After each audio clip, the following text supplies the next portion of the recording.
Hello, everyone, and welcome to Molehill Mountain, episode 304. I'm Andrew, and I'm wearing pants this week. Aren't you lucky? Still have my fan on because it's warm, but not disgustingly hot. It wasn't just last weekend either; it was pretty much all week. I live in San Diego. It's September, and it got up to 104. Now, I'm from Phoenix, or I've spent 17 years of my life in Phoenix, so I've had hotter, but well, that phrasing. Um, but yeah, not pleasant. Not pleasant at all. Can't resize the buttons. Yeah, as far as I can tell, I mean, I haven't really looked into. We're talking about OBS got an update which changed the UI a bit. Just the buttons are bigger. There might be. I haven't browsed around the settings or read the release notes, so it's just hey, do you want to update? Sure, because I don't want you to update in the middle of the stream. Microsoft, because that's happened during the charity event before, and that had me down for a couple hours at least. That was a few years ago. Yeah. Yeah, heat wave did hit us pretty bad. Pretty much all of the southern half of California, from San Diego to LA, definitely, but also up in the Bay Area, it's that far north. So yeah, it sucked like a particularly powerful vacuum. But let's talk about the important things in life, like She-Hulk. Because She-Hulk episode 4 aired this week, and I must talk about the best part of not just She-Hulk episode 4. No. The best part of not just She-Hulk as an entire show thus far. No.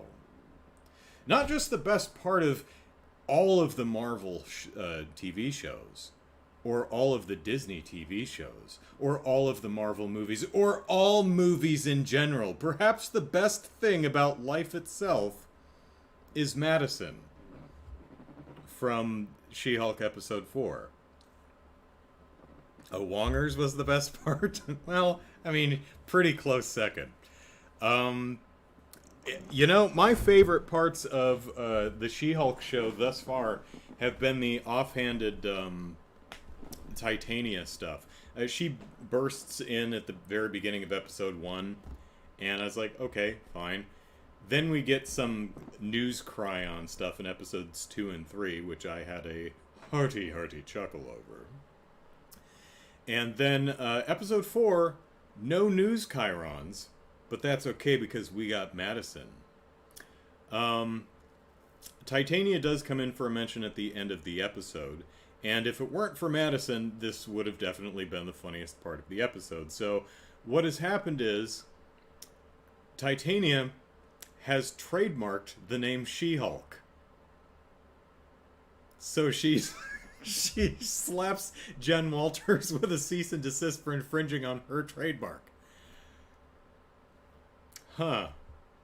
I bet Tony Stark trademarked Iron Man. I bet he trademarked Iron Man and a bunch of similar marks. But Jen, should have trademarked it because now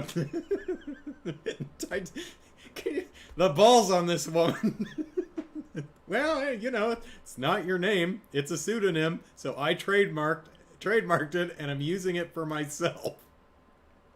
What the hell is Titania even gonna do? I mean, she's super strong, so I guess she can just use it like that. I mean, is she gonna like sell She-Hulk plushies or green lipstick and eyeshadow or an entire clothing line or something? What is she gonna do with the goddamn She-Hulk trademark? Yeah, that's hey Cafe Fox. Yeah, Jen was doing the online dating thing and wasn't having any luck, so she created a She-Hulk profile and got a lot more hits, which she's like, you know what, this is kind of a hit on my self-esteem, but I'll worry about that more after I get laid. So yeah, so that's fun. But it's not as fun as Madisynn, the best part of the entire MCU. Now, Madisynn is an audience member at a magic show. It's not the Magic Castle. It's I think they call it the Mystic Castle. Trademark, don't you know? Cafe Fox is liking the show, but I find the animation for She-Hulk kind of off-putting. Yeah, it's a mix at times. Generally, if she's sitting still and it's like cropped to her face, it's pretty fine. Anytime She-Hulk is up and moving around, yeah, not working. Although it varies episode to episode.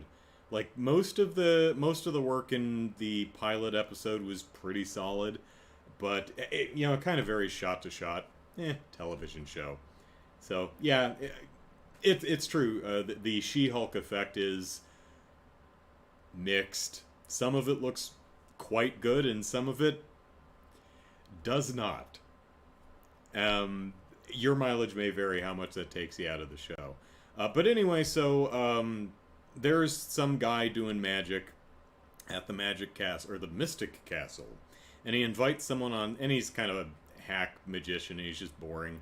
But he calls for an audience, and a very happy, excited woman with a martini glass or something is like, ooh, me, pick me for audience member thing. And she's like, yeah, and she's slopping her damn drink all over her friend sitting next to her, who also just doesn't seem to notice.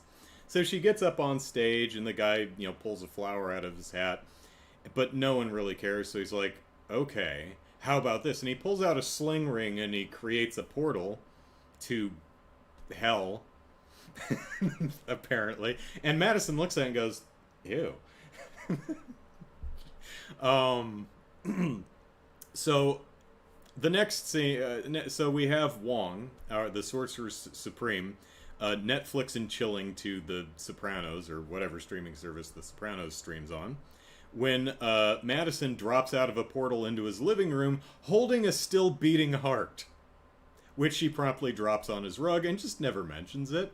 She's lost her drink by this point. And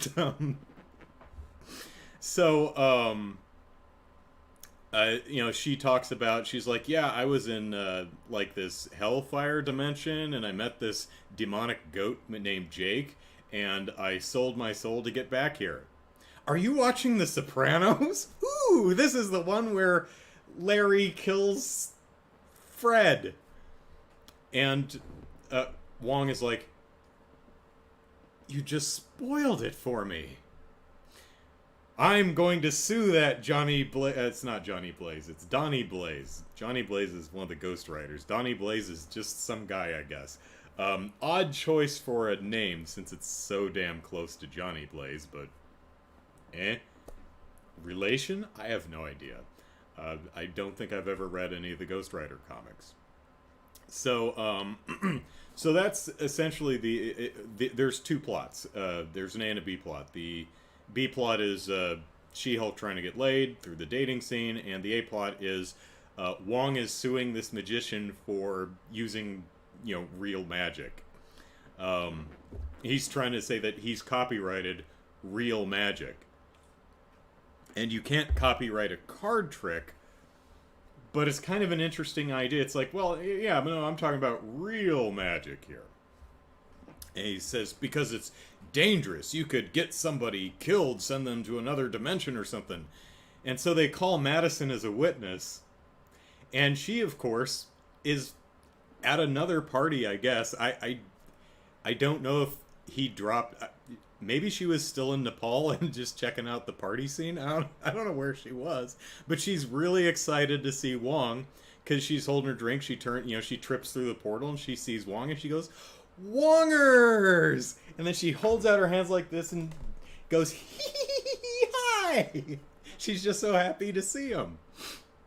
And so they put her on the stand, and she gives her drink to the bailiff because not allowed to have drinks in court, and she promises she's not sick, and she talks about her adventures in hell and signing a contract with a demon goat named Jake, and says she can't be too specific because then Jake would reap her soul in the souls of everyone she loves.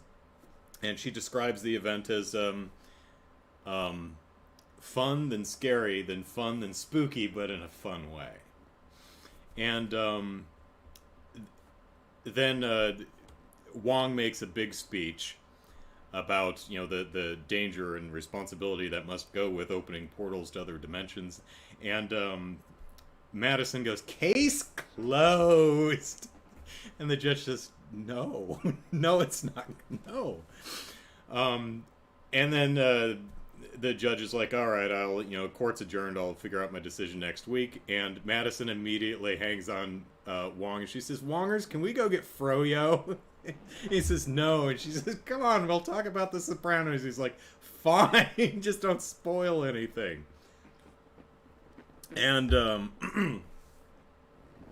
so Madisynn is the best, and she's in the post-credit sequence is just Wong and Madisynn chilling on her couch watching This Is Us, I think, and talking about drinks, and it is utterly delightful. And Madisynn and Wongers are now best friends forever, and should be in every MCU show and movie from here on out,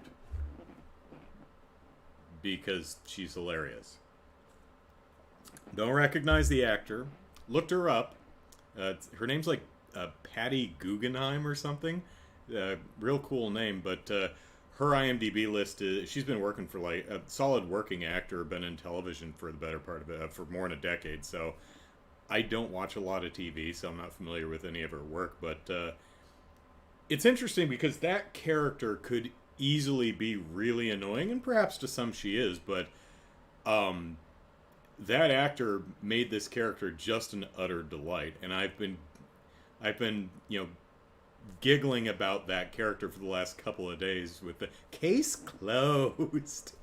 I live alone, and I keep saying Madisynn isms. So yeah, character really worked for me. Cafe Fox quoting part of the episode. People love. Jen is breaking the fourth wall, talking about that Wong is back in episode 4. She says, "Yeah, people love Wong. Every time he's in an episode, it's like Twitter armor for a week," and she's not wrong. But with the combined strength of Wong and Madisynn, no one will ever have anything negative to say about She-Hulk ever again. At least for the next 5 episodes. Yeah, it was Mystic Castle in the show. So, yeah, I'm enjoying this. Episodes 3 and 4, I think, are the strongest so far. I really like the A and B plot structure of the show. How they're doing an A plot, they're doing a B plot. They come together by the end. There's a fun court case, and that's the thing that I loved about the run of She-Hulk that I actually read, which I didn't think was that good, but I did think it had a lot of great ideas. And the show's doing the same thing, only better written, I feel. I like the idea of, She-Hulk is getting a cease and someone trademarked her name, so she has to fight that in court. That's hilarious.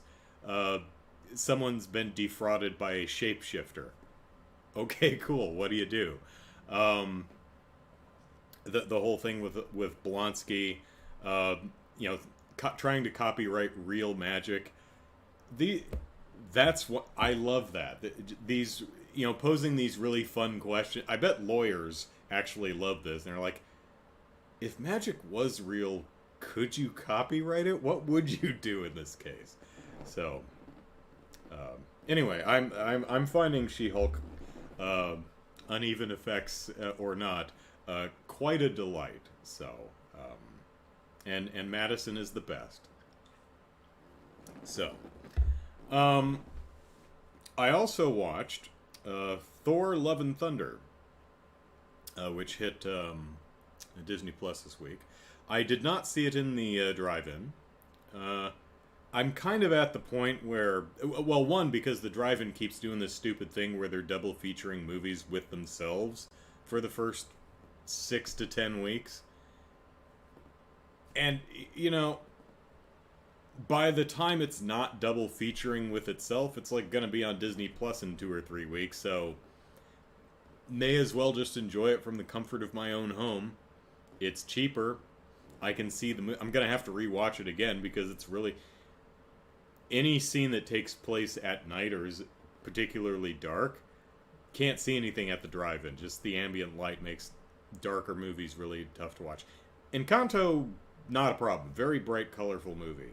But I saw the Eternals in at the drive-in and missed like half the... I could not tell what was going on at all in like half the movie. I'm like, I had no idea. There's a scene in the front of the Eternals where Cersei and Dave are walking along like the edge of a body of water, and one of the monsters, the deviants, is swimming in the water after them. I didn't see it. I didn't notice the first time I saw the movie in the drive. It wasn't until I rewatched it on Disney Plus, because it's too dark. Can't see it. So, yeah, I get... You know, I'm patient. I can wait 10 weeks for it to come out on Disney Plus or whatever. Of course, there's some movies that I have to go see at the drive-in, like Spider-Man: No Way Home.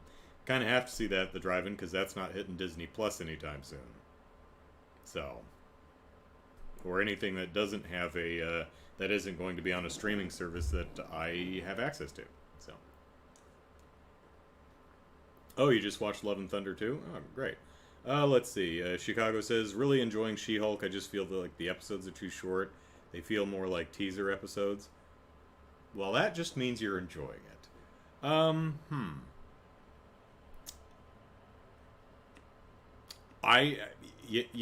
mean, I'm inclined, yes, more She-Hulk, but I don't know. I don't know how I feel about episode length. It doesn't feel... It doesn't feel rushed, but it doesn't feel dragged out, but I still end up wanting more, so, Anyway, Thor: Love and Thunder, finally saw, really enjoyed. I was concerned going in that this particular... I loved Ragnarok, but watching the marketing for Thor: Love and Thunder, I was concerned that this particular movie might be a bit too goofy for my taste. Because a lot of the marketing focused on some of the silliest gags in the film. And I thought, I don't know, maybe this one's a bit too goofy, or maybe it's the case that they're just taking all the silliest gags in the film and condensing it into a 2-minute trailer, and it's just too much in too short a space. Well, the movie is remarkably silly in a lot of places, but for me, I felt that the pacing of how the silliest gags are doled out, combined with a very considered and tight grip on tonal control, plus the wraparound, the conceit of how the film is delivered. What Love and Thunder is essentially Korg regaling an audience of kids with a story. So I have a feeling that a lot of the stuff in, particularly near the beginning of the movie, is just Korg telling a story, is, kind of exaggerating exactly what was said or exactly what was done. It's in the trailer, so that, when he jumps up and does the splits to hold 2 owl bikers at bay. In the reality of the MCU, that might not have actually happened exactly like that. That's just the way Korg retells it. So, anyway, that was my headcanon. Cafe Fox says, I agree, just when things get good, episode's over. Yeah, yeah, I agree. I'm unlike some other shows I've seen on Disney Plus where, like Obi-Wan Kenobi, you know, I was like, it's fine, but at the end of every episode, I'm like, okay, well, whatever. A lot of times, I would hit the next week and completely forget there was a new episode, and be like, oh shoot, new Star Wars thing, I should watch that. But yeah, She-Hulk, I'm just really looking forward to. I mean, I'm like episode 5 now. Um, More Titania, more Madisynn. Um, so Thor: Love and Thunder, I really enjoyed. I think Gore the God Butcher is a good villain. I think he could have used just another little bit, another moment or two to do a little bit more with the character, the who the person is. I think that really would have elevated him a bit more. Not that he was bad. I just thought he could use a little bit more, and that would have elevated him into top tier MCU villain. Still, otherwise very cool. A lot of great visuals. I thought it was funny. Like watching the trailers, I'm like, is the screaming goats gonna get annoying? Not to me. It was paced out well enough. I mean, it was present enough to make the joke land, but for me, it wasn't so prevalent that it was annoying. My favorite gag in the film, and it's really subtle, is Jane goes to New Asgard to check out the remains of Mjolnir, the Thor's hammer, which was shattered in Ragnarok by Hela. What's funny is the pieces of Mjolnir are on display in a park in New Asgard on a pedestal with a protective glass or plastic dome over it, so that people can come and look at the hammer or the pieces of it. Now, what's funny is that the pedestal is actually holding the dirt and grass that the shards of Mjolnir would have landed on, because no one can pick the damn thing up to move it over, so they had to scoop up the ground with it to move Mjolnir, which I thought was a lovely little touch, and not something they really mention or really draw attention to. But if you're looking at it, the pieces of Mjolnir are not sitting on, a marble plinth or anything. It's sitting on a bowl that's holding a big plot of dirt and grass, because no one could pick up the pieces. They were all unworthy. So I love that bit. I also watched the behind-the-scenes documentary that they have on Disney Plus. Another thing that's really weird, I'm seeing on the tubes of view lots of Thor deleted scenes that are not on Disney Plus. Disney, why are you giving IGN and everyone else deleted scenes and not putting them on the service that I pay for? I'm sure there's a very good marketing reason to do that. But I watched the documentary, and one of my favorite... I found a couple things. The Gore's kid is played by Chris Hemsworth's kid. India Hemsworth? Something like that. So that was neat. Also, a lot of the new Asgardian children are played by a bunch of the crew's kids, which seems obvious, but yeah, that's fun. The shadow monster... So one of my favorite details I learned in the documentary, that the shadow monsters, which I thought were really well designed as, nightmare fuel shadow monsters, they talked about the design. And Taika Waititi was, said to his kid, he's like, hey, kid of mine, draw a scary monster, something that freaks you out, that you don't want to see in the dark. And Taika's kid did, and he gave it to the art department, and then they cleaned it up, because it's a crayon scribble, and I actually recognized it from, I'm like, oh, yeah, that's the one from the middle of the movie. So apparently all of the dream monsters are based on child's drawing, the drawings of the children of the crew. So they're like, hey, everyone who has kids, I know they're mostly useless and annoying, but have them draw scary monsters. And all of the shadow monsters are based on child imaginations, which is why they're so goddamn creepy. So that was pretty awesome. So Thor, I quite liked it. Anything more I want to hit on with Thor? No, because we've got plenty more crap to talk about. All right, so I learned this week. Now I was aware that Naughty Dog made another re-release or remaster of The Last of Us. So The Last of Us came out in, I think, 2013, about 10 years ago. And people seemed to like it. And came out on PS3. So when the PS4 rolled around, they released The Last of Us Remastered, which was a visually updated version of The Last of Us. It's actually the version I played. And then they did Last of Us 2, and then PS5 rolls around, and they did The Last of Us Part 1 is what they're calling it. It's not labeled remaster or remake, it's just called The Last of Us Part 1, which is another visually upgraded version of The Last of Us. And it looks very nice. It looks very PS5-y. Very modern generation presentation for this game. It's not a remake in the vein that Final Fantasy VII Remake is, or the Resident Evil 2, 3, and the upcoming 4 are remakes. Same exact game, just prettier. Plays exactly the same, it's just very pretty. Even more prettier than it was before. They also added a bunch of nifty accessibility options, like, I'm selling it short, like a metric butt ton. Think of a really big butt ton of accessibility options, like industry leader type of accessibility options, which is awesome. What's not awesome, in my ever so humble opinion, is that they're selling The Last of Us Part 1 for $70.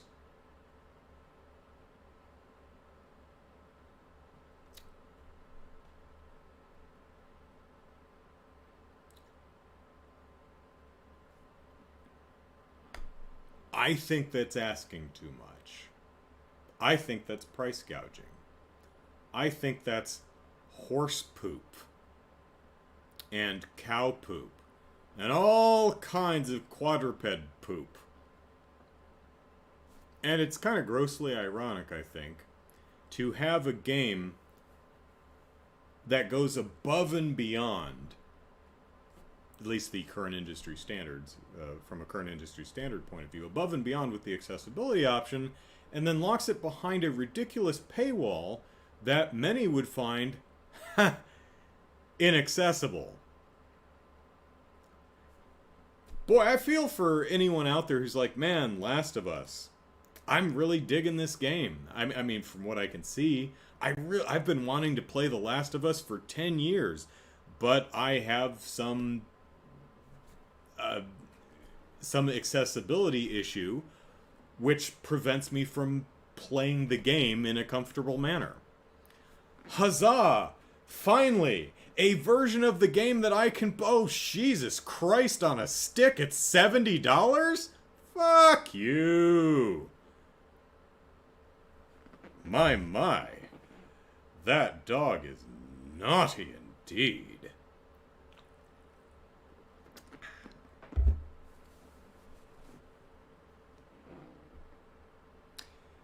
Hey. You know the aforementioned remakes? Final Fantasy VII Remake, Resident Evil 2, 3, I'm assuming the upcoming 4, that were not just prettier versions of games that came out 10 or more years ago, but actually remade games, didn't play the same, completely new games. Literal remakes. Not remasters, remakes. They were cheaper than $70.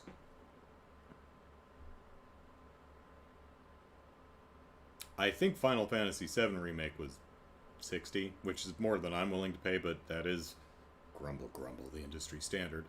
But I think Resident Evil 2 and 3 Remake were cheaper than that. I think they were like $50.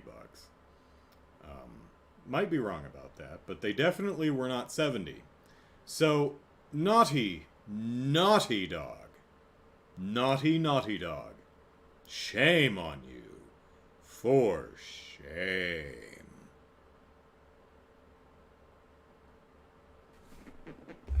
That's right. I bet the decision makers at Naughty Dog or at Sony or whoever made this decision feel really bad now, and they should. You done bad.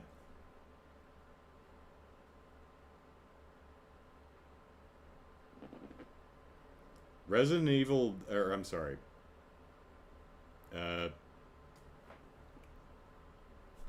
Final Fantasy VII is $70 on Steam?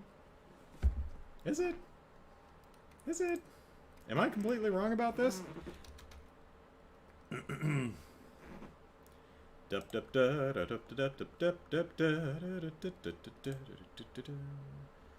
Steam Store Final Fantasy Remake. Holy shit. Well, Final Fantasy VII Remake Intergrade is $70. What the fuck? Huh. Shame on you, too, Square Enix! Isn't Intergrade just the DLC, though? Isn't that just the thing with the gal with the crop top turtleneck thing? What, Yuffie or what her name is?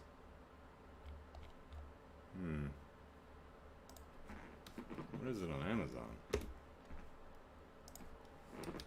Final Fantasy VII Remake. Oh, holy shit! It's $40 now, but it was 70. At least it was on the PS5. What was the PS4? Okay, the PS4 version was $60. The PS5 version was $70. That's still too much. I mean, at least that's a new game. So, it's still too much, but at least that's a new game. Last of Us Part 1 is just a prettier version of a 10-year-old game. Well, 9-year-old game. With very welcome accessibility options. Absolutely. But still, don't do that. That's poopy. So,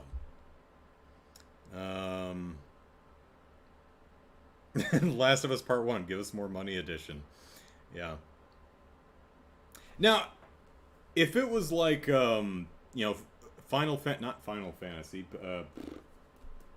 I don't know what this is. Why am I doing this? What does this gesture even mean in this context? Last of Us.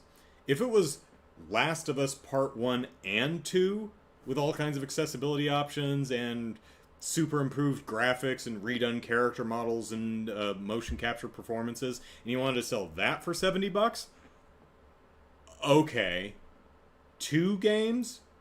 Prettyified? Okay.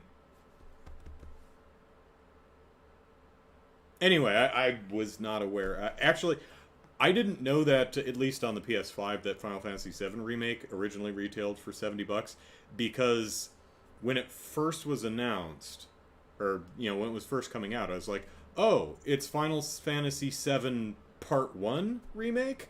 There's going to be, like, multiple parts? Oh. Okay, well, I'll wait until all the parts are out, and then you sell the entire thing for much cheaper.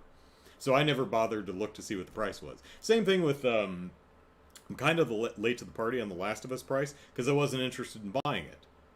I'm definitely not going to buy it now that I know it's $70, but the reason I'm not getting The Last of Us Part 1 is because I already played The Last of Us a couple of years ago.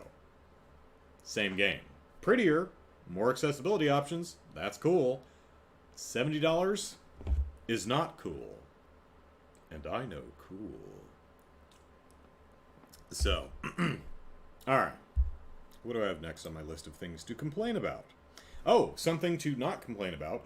But, so last week on the Sunday stream, being the first Sunday of the month, I played the Kaito Files, which was the... Oh, no, I do have something to complain about. Which was which was the overpriced story DLC for Lost Judgment. I had read that the Kaito Files was like 4 or 5 hours. Maybe if you rush, but the way I play, it was like 10 or 11 hours. Which makes the $30 asking price a bit more palatable, but still overpriced. I think the Kaito Files is good. It feels like an actual additional piece of content. Not something that was cut out of the game to sell you later, like some of the DLC content of Lost Judgment definitely feels like it was in the game in the first place and was removed to sell you back later, but the Kaito Files actually does feel, whether this is true or not, like additional content, right? It's just overpriced. It's a brand new story. You're playing an existing character, but he's got a brand new fighting style, 2 new styles. It's a lot of fun. The story is shorter than Judgment and Lost Judgment, as we'd expect, but no less involved and complex and dramatic, and they put a lot of time and consideration and effort into crafting a new story, and that's great. It just shouldn't be $30. What should it have been? I think $20 would have been acceptable, especially if they would have added a couple side cases. Because, boy, when there's no side cases, the pacing of these Yakuza games goes right out the window. Because it's just long stretches of story fights, long stretches of story and some fights, long stretches of story and some fights. There's... The way I play the Yakuza games anyways, I do some story, and then I play around in Kamurocho or Yokohama or wherever the games take place. And then when I'm done dicking around with stuff and, doing side stories and, little mini games and running around and playing with all the battles and stuff, then I advance the story some more, and then I do some more. That's how I play the game, and that's how I think it's the most properly paced. Everyone else may have a very different way of playing through the games. But Kaito Files, because there's only the story, there's really nothing to do except go through the story. There's no additional mini games, there's no additional side stories, it's just the story. Which makes the $30 asking price just too much. However, I bought not just the Kaito Files, but all of the DLC for $25, which was, $5 less than the $30 they were asking for the story DLC alone. So for $25, I got the story DLC, plus 3 new girlfriends, which what that does is essentially add about 10 new side stories, which are really quite fun. And a smattering of other bullshit. You get the boxing fighting style, which actually works really well and is a lot of fun and has its own upgrade tree, and I'm really enjoying. Then you get some other side stuff. You get a new skateboard and a new skate park to play in. It's fine. You get some new skins for your dog. It's fine. You get a couple new opponents at the boxing gym. It's cool. You apparently get a new outfit for the dance minigame, but I have no idea where the hell to go get it, so so all of that, even though the girlfriends feel like they were cut out of the game. Oh, plus they give you a bunch of just random bullshit that you can, here's some apples. You know how in like a lot of the Nintendo games like Breath of the Wild, if you scan the horse, the opponent amiibo, it'll just drop a bunch of bullshit on you. Like, here's some sticks and apples and watermelons and some rupees. It's all stuff that you can just wander around and pick up off the ground yourself. It's just here's some in-game items. Fine. There's some of that, too. Um, that may, that all of that actually $25, a little steep still, but that feels better. So I think if they would have just, $20 for Kaito Files, and Kaito Files actually had a few side cases to work on, I think that would have been perfect. I probably still would have complained because I'm a cheap bastard, but, another thing I'd like to point out is I'm actually really excited for the next Judgment game because Lost Judgment, the sequel to the original Judgment. One thing that the first Judgment didn't quite succeed on as well as it could is the investigative aspects of the game. A lot of valiant efforts with tailing people and examining a crime scene, that kind of, they had that, and sneaking into, using parkour to sneak into a building and stuff like that. Good attempts, didn't integrate into the game quite as cohesively as it could. It still felt kind of half-baked and a little tacked on. Lost Judgment integrates the detective stuff a lot better than the first game did. And the Kaito Files does even better. In fact, Kaito's story actually makes him feel like more of an actual detective than Yagami. So they're really starting to nail down the difference between Yakuza and Judgment being the investigative detective stuff. So I have a feeling that in the next game they're really going to nail this investigation stuff. So I have high hopes for RGG. I think it's going to be good. Anime Momo, hello.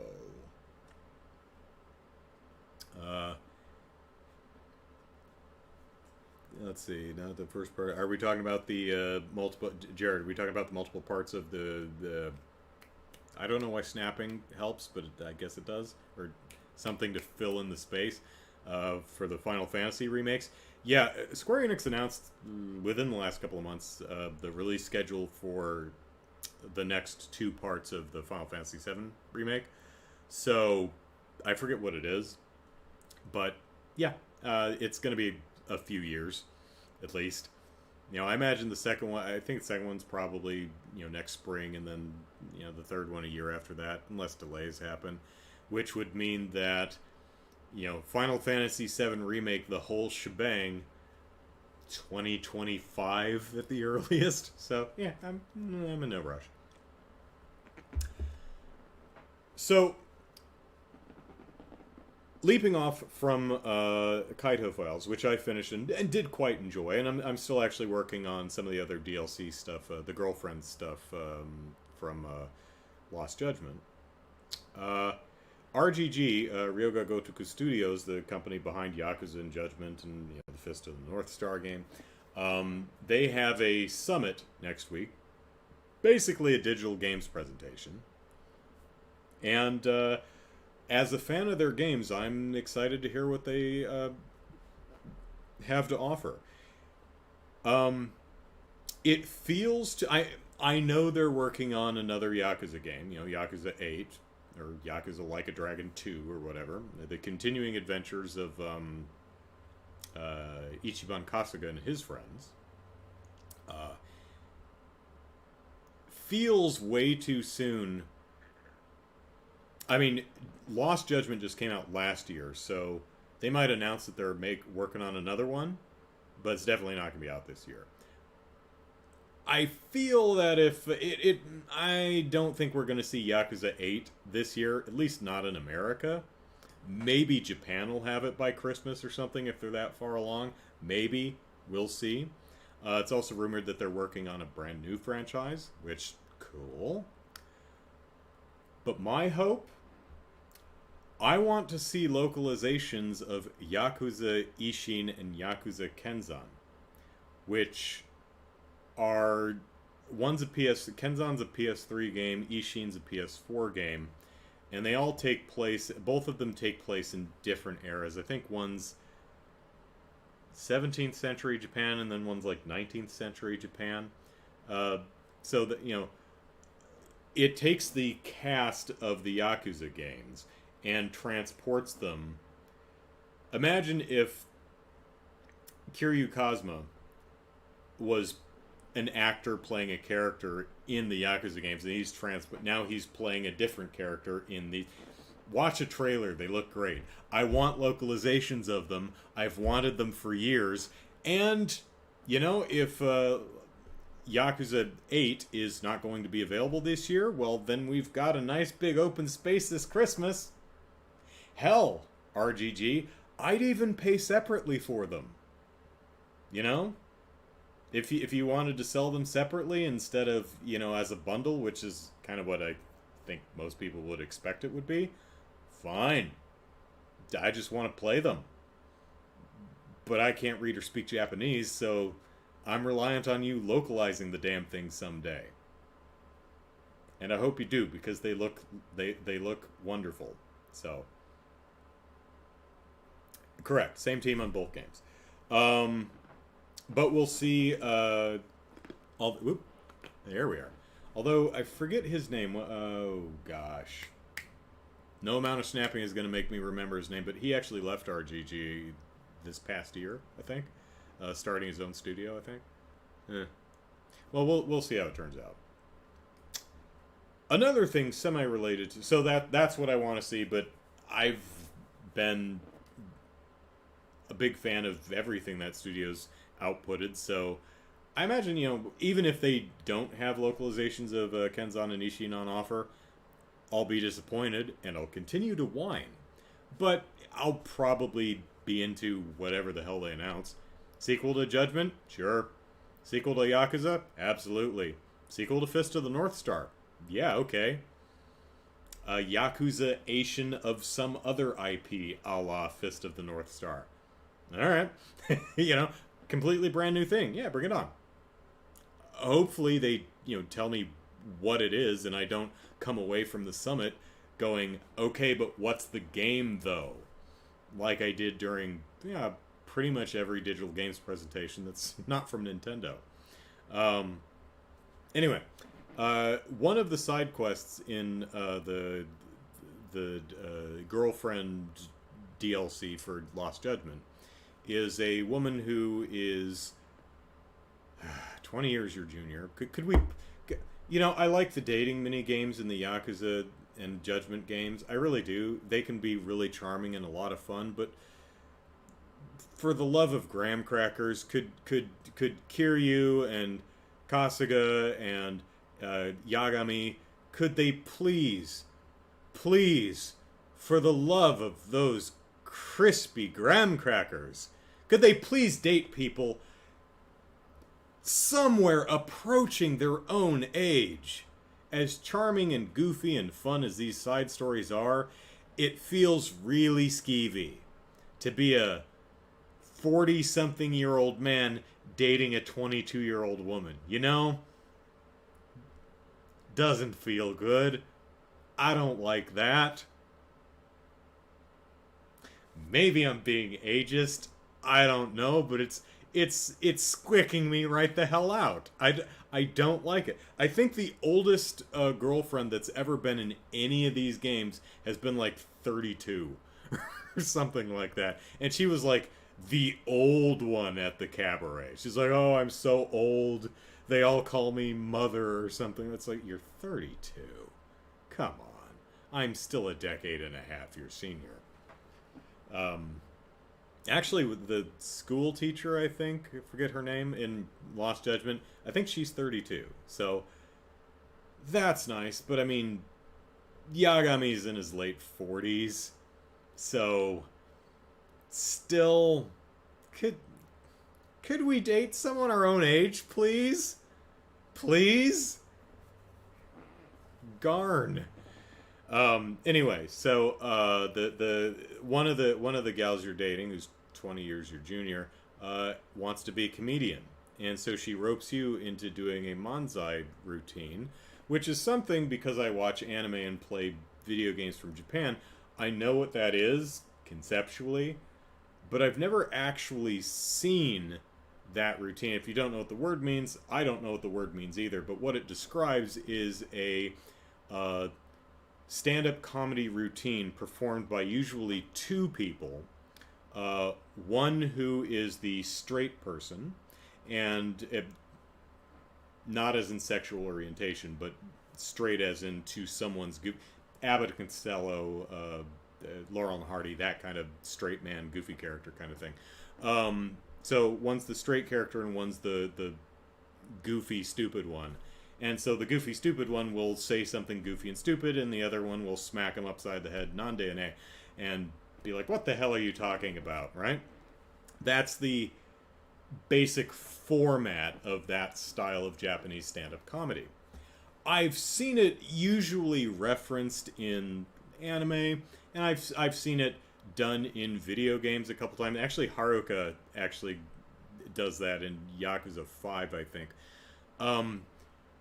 But when it's a video game, usually one character will say something and the other, and you'll have a list of things on it, and it's like, choose the best response to fill in the joke, and it's on a timer, right? Which destroys the pacing of comedy, but it at least gave me an idea of what this whole manzai thing is supposed to be.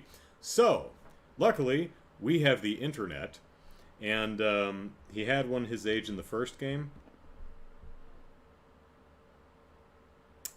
Are you I'd have to look up the... I mean, in the first game, Kiryu would have been about 40. Let's see. No, because he was 18, late 30s, and I don't think she was late 30s. I think she was like 30. I'd have to look up the ages. A lot closer, but, you know, by the time you get into Yakuza 5 and 6, Kiryu's pushing 50.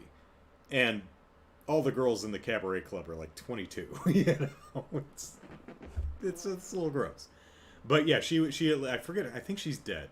But yeah, a little bit closer in ages.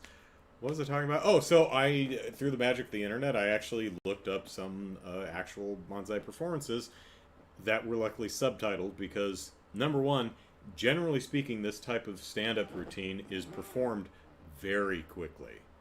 Like, it's a very rapid fire, you know, blah blah blah blah blah blah blah blah blah blah blah blah blah blah blah blah blah. You know, it's that kind of very quick back and forth. So, very hard to subtitle. Most of the people I saw trying to subtitle these routines use different colors because the dialogue is so quick that they had to, you know, color code the so you could tell who was talking. And I watched several routines, and some of them sucked, but like, you know, some comedy's good, some's not. But I saw several that were actually genuinely very funny. So, yay, video games exposing me to new things. Hooray! I love being exposed to... Wait, no, never mind. Alright, so...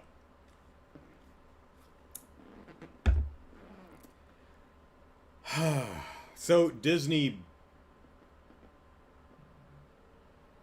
Con... D23, right. So that's going on right now. I continually bitch about Nintendo seemingly being one of the only major companies that can do a decent video games digital presentation, right? I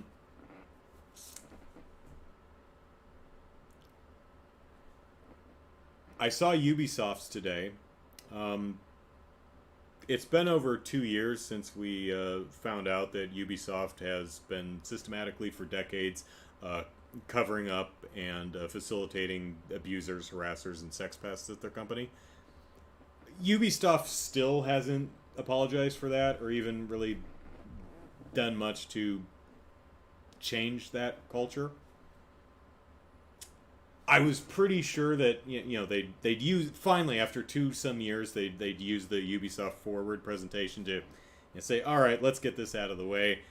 We done bad for decades. We're going to stop doing bad. We're going to apologize. We're going to make amends. This is what we're going to do in the future. No, they didn't do any of that. They just slopped the trough with a bunch of Assassin's Creed logos, which I find kind of insulting. Very boring presentation.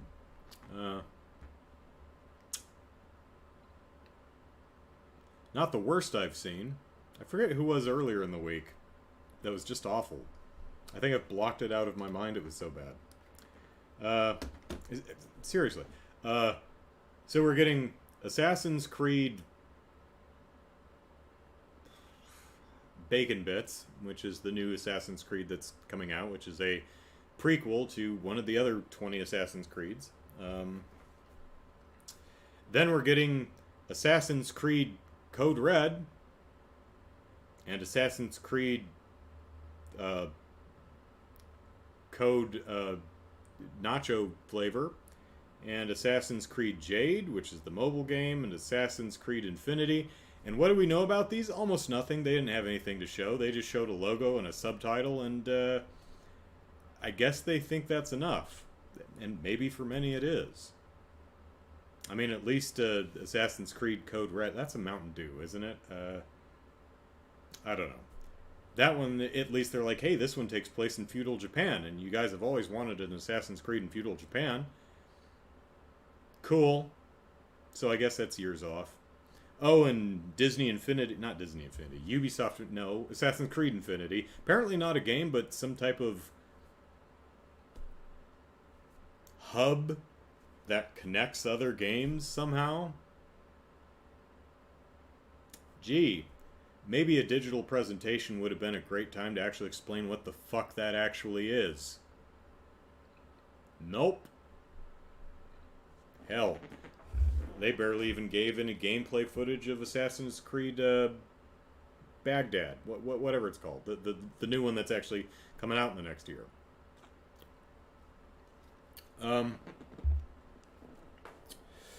So, Disney, on the other hand, Mountain Dew does have Code Red. Maybe they'll sue Ubisoft. There you go. Oh, were they friends before prison? I don't remember. And I don't remember her name either. Doesn't matter. There are wikis where we could look these things up. Disney generally is pretty good at making trailers. Like, they made trailers for the Disney stuff. Like the new Hocus Pocus movie, which maybe I should watch the first Hocus Pocus because people seem to have a lot of love for that, and I don't think I ever saw it. And Willow looks really cool. And it was a teaser, but at least it was a good teaser for The Little Mermaid. We got to see what The Little Mermaid looks like. We got to hear a little music. It's just a teaser, but it's explicitly a teaser. I mean, it's more than just the logo, so that's nice. Got to hear a little music, got to see a Little Mermaid. See what I did there? Little Mermaid? Okay. Although I did find it kind of funny that they're changing the melody a little bit. Well, they're not changing the melody, they're just... Have you ever seen Disney's The Little Mermaid? You know the Part of Your World song? Out of the sea, wish I could be part of your world. Okay, here's how it goes in the new version. Out of the sea, wish I could be. You know, it's like, oh my god, but it's different. Look. I don't get the remake. Maybe I should watch some of these Disney live action remakes. I've not seen the Beauty and the Beast remake. Didn't see Lion King. Didn't see Aladdin. Pinocchio just came out. Probably not going to watch that. Had no plans to watch The Little Mermaid because they look like the same movie. I've already seen it. I mean, like, I'm curious to see how certain elements translate to live action, but I'm not curious to watch the whole movie. But I haven't seen any of them, so... Jungle Book? Either of them? Didn't watch those either. I did see Black is King, though, which apparently is based on the live action remake of the Jungle Book. Not Jungle Book, I'm sorry, Lion King. So, there's that. Anyway, so you know, fine trailers. You know, they show bits of the movie and show what it is. The Star Wars trailers are good. They showed another trailer for Andor, and that looks really good. Showed a trailer for Mandalorian, and it's got Mandalorian and Baby Yoda in it. Looks good. Even for the animated Star Wars Jedi thing, it's like, hey, look, Jedi from the prequel era. It's animated. And they beat each other over the head with lightsabers. Cool. So, good trailers. Marvel trailers. Wonderful. They had one for Werewolf by Night, which looks absolutely delightful. The trailer was presented in black and white, and with a very kitschy grindhouse kind of feel to it.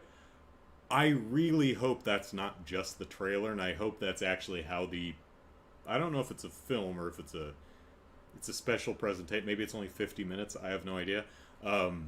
I hope it's actually in black and white and has that kind of a tone. Love it. Wonderful. Makes me want to see the thing, which is what a trailer is supposed to do. It's supposed to give you enough information about a thing so that you want to buy it. Watch it, listen to it, play with it. If it's a video game, read it. If it's a book, listen to it. If it's a song, whatever. Right? So, Disney, very good at trailers for their Disney stuff, for their Star Wars stuff, for their Marvel stuff. But holy biscuits and toast, Disney is absolute garbage at making video game trailers. Because, wow was the 23-minute Disney video game presentation yesterday. It hurt my soul. It was so bad. Ubisoft's wasn't that bad. It was just boring.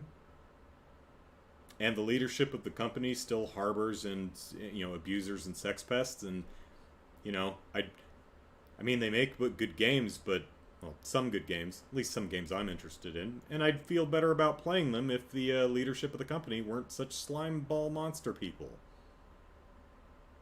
I don't want to be. I want to enjoy these things. I don't want to have that shit in the back of my mind that the people who brought me this wonderful game are mistreated and abused. I don't like that. That does not bring me joy. And you know what Marie Kondo does if something doesn't bring you joy?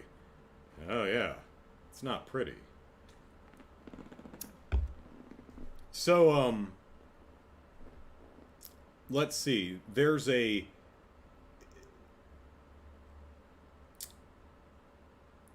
game with Marvel stuff, and we know the name of the game, and it was presented. There were 3 people standing out in a park, and one had Cyclops laser beam powers, and someone had Wolverine's claws, and haha!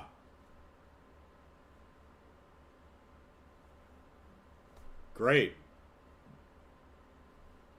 What's the game? Oh, okay. Hey, we have a new game. Okay. It's a Marvel game. Great. It has Captain America and Black Panther. Cool. Oh, I'm sorry, is that it? Yeah, that's it. Now give us money. No. What? Don't you like Black Panther and Captain America? Yeah, I do.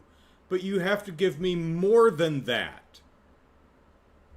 You have to give me, something. What genre is it? Well, I mean, Amy Hennig is part of it, so you can infer. What if I don't know who the fuck that is? I know who that is. So, is it like Jak and Daxter or Uncharted or something? Maybe. Got any screenshots? Nope. So I would assume if you have no screenshots, you have no gameplay video or anything. Nope. What Disney's games presentation really felt like is they have one game that's coming out soon, the Mickey Mouse game, which is a multiplayer, seems couch co-op kind of where you play Mickey and Donald and Goofy and Daisy or someone and you run around. It's, you know, a cartoony platformer. I don't really care for the style. It's pretty. I just aesthetically don't really like the style. It's the current Mickey Mouse show aesthetic, which I just don't like. But it's a game. Looks like a game. It's pretty, though I don't like the aesthetic. Could be cool. And then they're like, well, we have a bunch of other games that we're working on but aren't coming out for a couple of years, so we need to pad this out to 20 minutes. That's kind of what it feels like, I guess.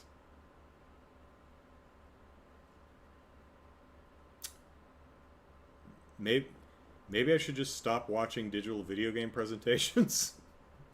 Because they just piss me off. And they shouldn't. They should bring me joy.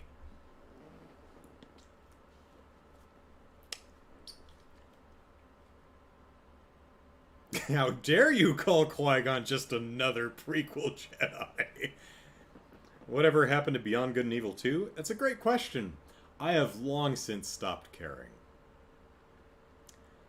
Beyond Good and Evil is a wonderful game. If I made a list of, like, my favoritist games of all times, and it was a list of at least 10 or 15 games, Beyond Good and Evil might be up there. That was a hell of a year for Ubisoft. It's like within a year they had Beyond Good and Evil, the new Prince of Persia, and the Sam Fisher game was sneaky split jump thing, hide in the dark, has the Ghost Protocol, Ghosts. Fucking hell, Sam! What the hell's the name of that game? I think I have the damn game. What the hell's the name of this game? It's Ghost something, isn't it? No?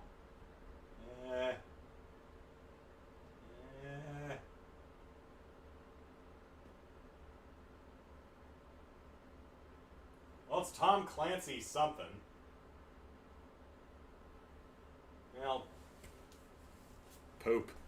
Can't remember. Someone in the chat. What the hell's the Sam Fisher game series thing? This is gonna bother me. Google, help. Sam Fisher, Australian pop rock singer. Oh. Video game. Splinter Cell, that's what it's called. Yay. So, I guess my point is that nobody but Nintendo should be allowed to do digital video game presentations.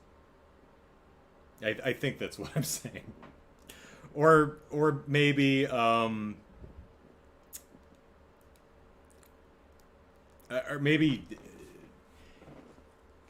Nintendo should, you know, teach courses. What's that damn Skillshare or whatever where you, I don't know. You know, for my money, here are Andrew Eisen's video game digital presentation tips. Right? Number 1. I don't care how much footage you actually have of the game. Right? You may have none. That's okay. It's understandable. Sometimes that stuff doesn't come together until very late in development. I get it. But whatever you do, whatever you show, however you decide to present it, no one should come away, none of your viewers should come away asking, what's the game though? Right? Even if the only thing you have is a logo.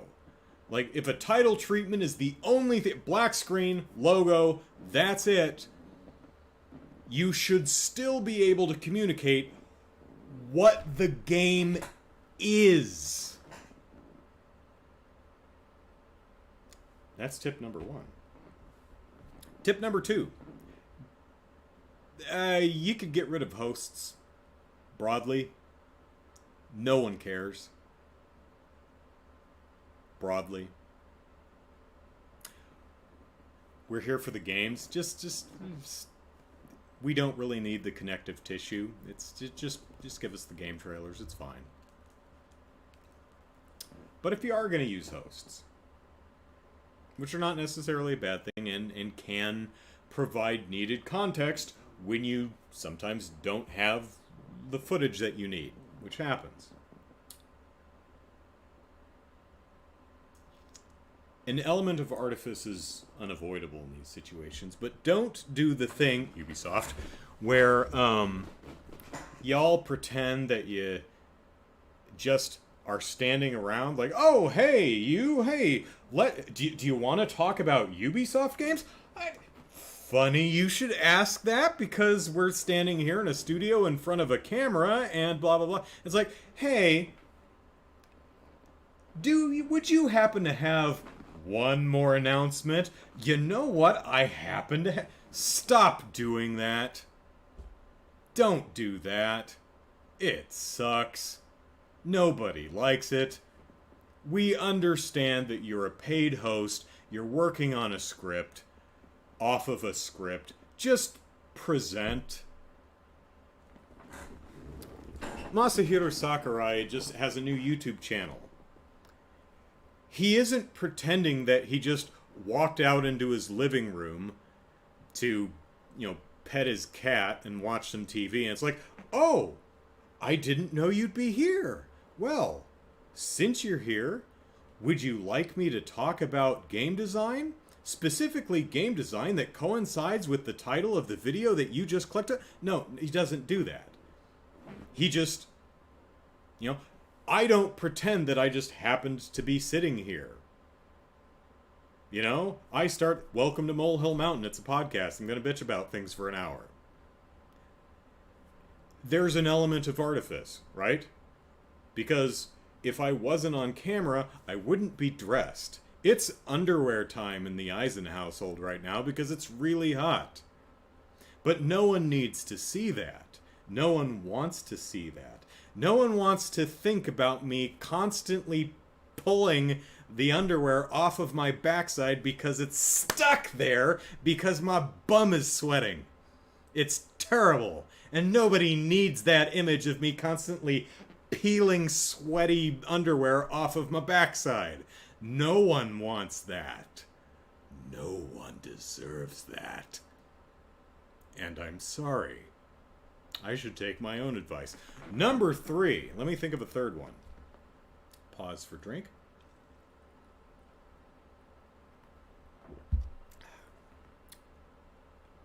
Part 3A. Do not cut to a montage of random people that I don't know extolling the virtues of a game I haven't fucking played. I don't care what random people on the internet who you gave an early access code to have to say about the game. I don't care. I don't know them. I don't care. Now, if the montage happened to include, oh my god, it's Susan, hey! I mean, that would be cool, but otherwise I have no idea who the hell these people are. I don't care what random people on the street think about your product. I care what I think about your product. So show me your product in a manner that communicates what the bleepity bleeps your product actually is. Gall darn it. And 3B, along those lines, your hosts. Stop doing the thing where you pretend to be the biggest fan of the company you're hosting for and you love every single thing that they do. It's sickening, even if it's true. I know a lot of, like Disney has super fans, people, but I mean, I'm a fan of Disney. And when I say a fan of Disney, I mean, like, its general entertainment output. I don't own stock in the company. I don't give a shit about the company. In fact, Bob Chapek can go jump in a lake because he's a stupid racist asshole. The CEO of Disney, if you don't recognize the name. But I like a lot of the entertainment product that Disney produces. That's what I mean. But still, even the biggest superfan of Disney, Nintendo, Ubisoft, whoever, just from a product standpoint, nobody, generally, is the number one fan of literally every single thing that they make. So please, hosts, Stop pretending that you are the biggest fan of every single property, of every single game and movie or whatever that these companies are producing. Because again, it doesn't bring me joy. And you know what Marie Kondo will do when you don't bring joy. Oh yeah. We've all seen the things Kondo has done for the sake of bringing joy. I haven't slept in 4.5 years because of the things I've seen. Marie Kondo is fucking hardcore.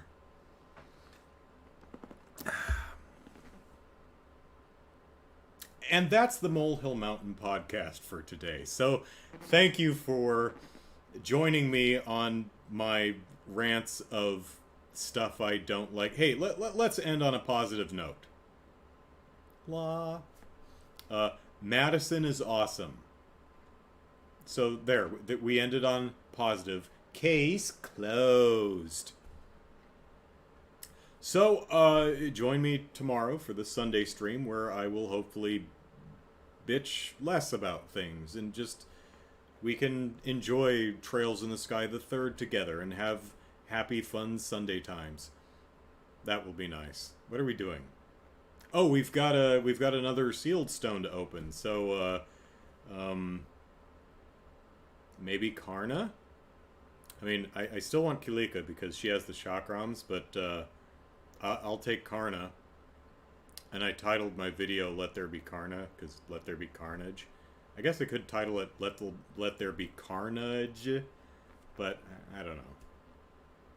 Leave a comment if I should retitle my video. So, join me tomorrow, noon Pacific Standard Time, for some more Trails in the Sky of the Third. We'll add a new member to our party. We'll do some more doors, and we'll bop some more monsters, and we will bring joy, so that Marie Kondo doesn't. You know what she'll do. We all know what she'll do. All right. Quick, what's the Indo board for? Oh, it's for balance. I mean,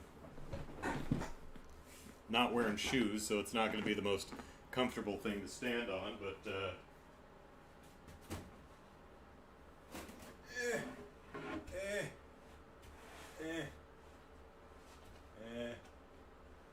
okay, well, let me do it this way. Boop. Alright, there it is.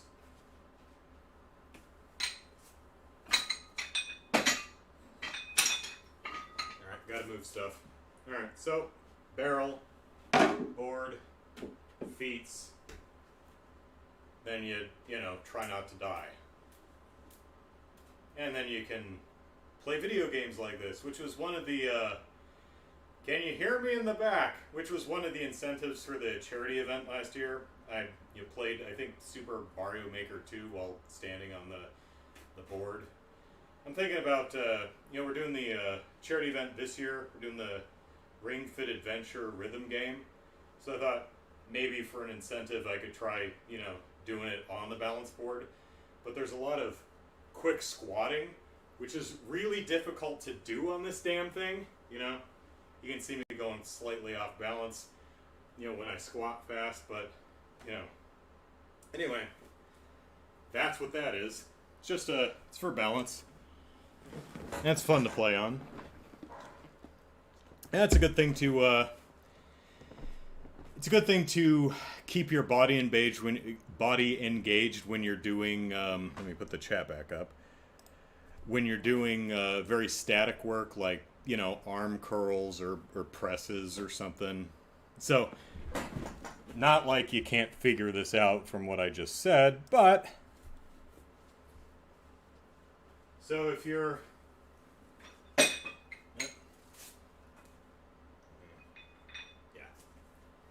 so instead of just I'm bored, 1, 2, you're just standing there, hopefully, with good posture and such.